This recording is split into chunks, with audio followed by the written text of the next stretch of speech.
Gel bayramlar bilen tebriklimiz.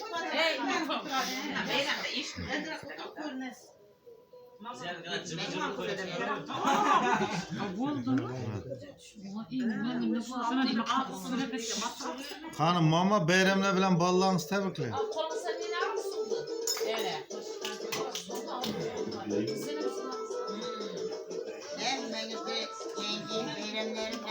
Hocam ben şimdi yengelerden 100 bin falan esnafı bittim vallahi. Ama bu bir taraftayım. Bir söyle verin. Kim söyle? Tacik okala söylen siz olmaz.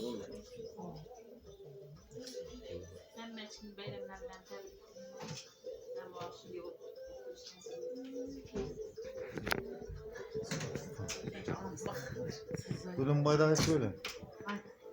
hemen şu yengil bayramlarımdan tebriklemen. Şu yengiller hemen de Ahmet Altıkacı. Bak direke.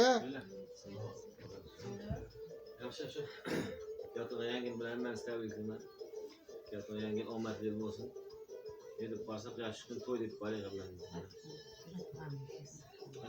Gence oyna. Soluk olsun, salametçilik olsun. Hemmenizi yengilleriniz bilen tebriklemen. Semeleriniz de yengiden yengi zaferler olsun. İşleriniz de tapış olsun. Tapkanlarınız toyga tamışa versin. Al. Hadi kalsın. Altından. Hemen bayramınızı tebrikleyin. Ben size ilk gün muhakkak olmak istiyorum. Bu yılı bu ayda. Kim kaldı? Üstüz kaldı. Abi bak.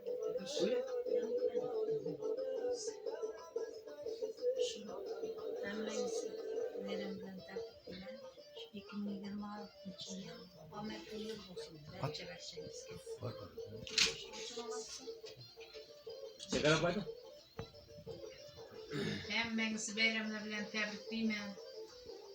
Ailenize tinchlik, tatlılık dilemen. Ne niyette olsa şuna erişki size.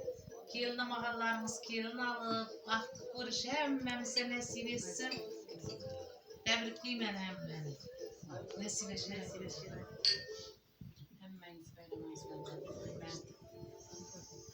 Sevgisiz tiriklik enduktan betaraf. Mengi şerefetli şediyana düşünün. Hani ey dostlarım köterin kadar dünyada sevginin böyle gücü. Hemmenizi yengiller bilen tebrikleymen. Şu yengillerimizde 2026 yıl Ahmet yıl bop kegi. Hemmege kuanç yıl bop kegi. Gülü cemmini. Tebrikleymen hemmenizi yengiller. Uzat kalan mı söyleme? Ben senin için. Bayramlar bilen tebriklemen. Buların niyet kısak niyetimse yetişkeymiş şu yıl. Şunun için alamız. Ha sizi balanız toyup olsun. Allah'ın Yatırım alalım. Another week event three waterwijns bij, one waterwijns. 26. Ha, Arapayıp koru oturadı. 85 mil belirtti. Ha, öğrenemem ben. Broren yatıp bu dem alışta bugün. Ulan meyrak götürüyor. Bugün tömenler. Haydi, dem alışta.